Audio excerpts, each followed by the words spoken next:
గత వైసీపీ ప్రభుత్వం ఒక్క సమ్మిట్ నిర్వహించి ప్రగల్భాలు పలికిందని మంత్రి డోలా శ్రీబాల వీరాంజనేయ స్వామి విమర్శించారు. విశాఖలో 3 రోజుల పాటు జరిగిన సమ్మిట్ ద్వారా రాష్ట్రంలో లక్షల ఉద్యోగాలు యువతకు అందుబాటులోకి రానున్నాయి అన్నారు. ఇప్పటికే నియోజకవర్గాల్లో ఎంఎస్ఎంఈ పార్కులను ఏర్పాటు చేసి యువతకు ఉపాధి అవకాశాలు కల్పిస్తున్నామంటున్న మంత్రి డోలాతో మా ప్రకాశం జిల్లా special correspondent Sheikh Salam face to face. కూటమి ప్రభుత్వం ఏర్పడిన అనంతరం తొలిసారిగా విశాఖలో సిఏ ఆధ్వర్యంలో సమ్మిట్ అనేది విజయవంతంగా సాగింది. అయితే ఈ నేపథ్యంలో 613 ఎంఈఓలతో పాటు దాదాపు 13 లక్షల కోట్ల పెట్టుబడులను ఏపీ ప్రభుత్వం సాధించింది. అయితే ఈ విషయంపై మనతో మాట్లాడేందుకు విశాఖ జిల్లా ఇన్ఛార్జ్ మంత్రి, అదేవిధంగా రాష్ట్ర సాంఘిక సంక్షేమ శాఖ మంత్రి డాక్టర్ స్వామి గారు ఉన్నారు. వారితో ఒకసారి మనం మాట్లాడదాం. సార్, విశాఖలో 3 రోజుల పాటు సమ్మిట్ జరిగింది. అసలు ఈ విజయాన్ని మీరు ఏ విధంగా చెప్పుకోగలుగుతారు? మా ముఖ్యమంత్రి నారా చంద్రబాబు నాయుడు గారి మీద ఉన్నటువంటి నమ్మకం, విశ్వాసం. సిబిఎన్ అనేది ఒక బ్రాండ్. మేము మొదట్లో 9 లక్షలు పెట్టుబడి అనుకున్నాం.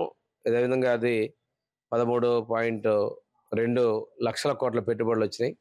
సుమారుగా 13 లక్షల ఉద్యోగాలకు అవకాశాలు వచ్చినాయి.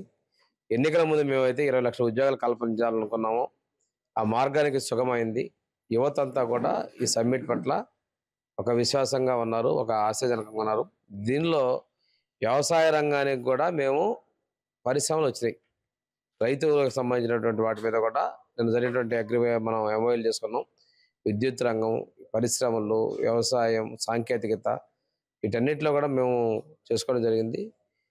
మా ముఖ్యమంత్రి గారు కూడా రెగ్యులర్గా రివ్యూ చేసి వీటన్నిటి కూడా పూర్తి స్థాయిలో ఎస్టాబ్లిష్ చేసేదానికి చర్యలు తీసుకున్నాం. పూర్తి విశ్వాసంతో స్క్రీనింగ్ చేసి నమ్మకంగా పెట్టుబడులు పెట్టుకోవాలనే సంస్థలతో మాత్రమే ఎంఓయూలు చేసుకోగలమండి.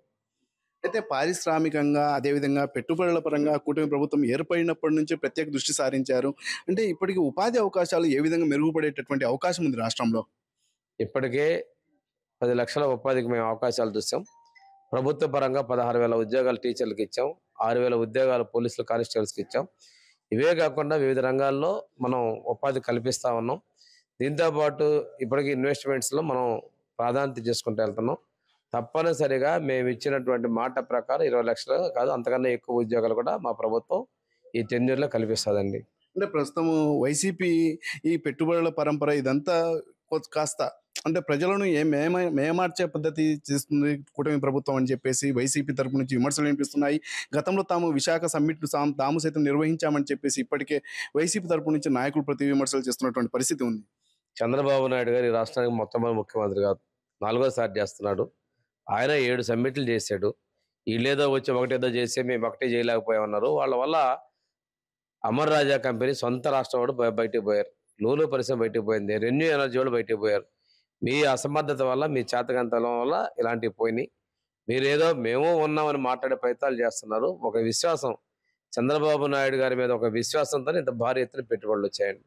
అంటే ప్రధానంగా ఇప్పుడు కనిగిరి దగ్గర కూడా మొన్న పార్కును, ఎంఎస్ఎంఈ పార్కును సైతం ప్రారంభించడం జరిగింది. అదేవిధంగా ఆ యొక్క పార్కు ద్వారా స్థానికంగా ఉన్నటువంటి అంటే నియోజకవర్గాల్లో ఉన్నటువంటి యువతకు ఉపాధి కల్పించేందుకు ప్రభుత్వం ఈ నిర్ణయం తీసుకుంది. 175 నియోజకవర్గాల్లో. దీని పరంగా మీరేమంటారు?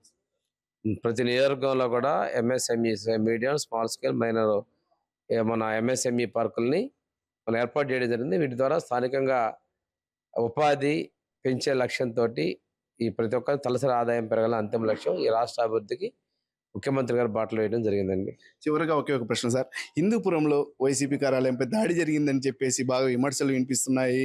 దీని మీద అసలు మీరేమంటారు? హిందూపురంలో ఎవరున్నా కాదన్నా తెలుగుదేశం పార్టీ కంచుకోట. అక్కడ కొంతమంది ఎవరినో రెచ్చగొట్టే ప్రయత్నం చేసింది. ఇది మా పార్టీ ప్రయత్నం కాదు. అక్కడ ఉన్నటువంటి రెచ్చిపోయినటువంటి ఏమన్నా చరిత్రే ఒకటి అలా జరిగి ఉండొచ్చు. బట్ ఏదన్నా అలాంటి వాటి మేము ఖండిస్తున్నాం.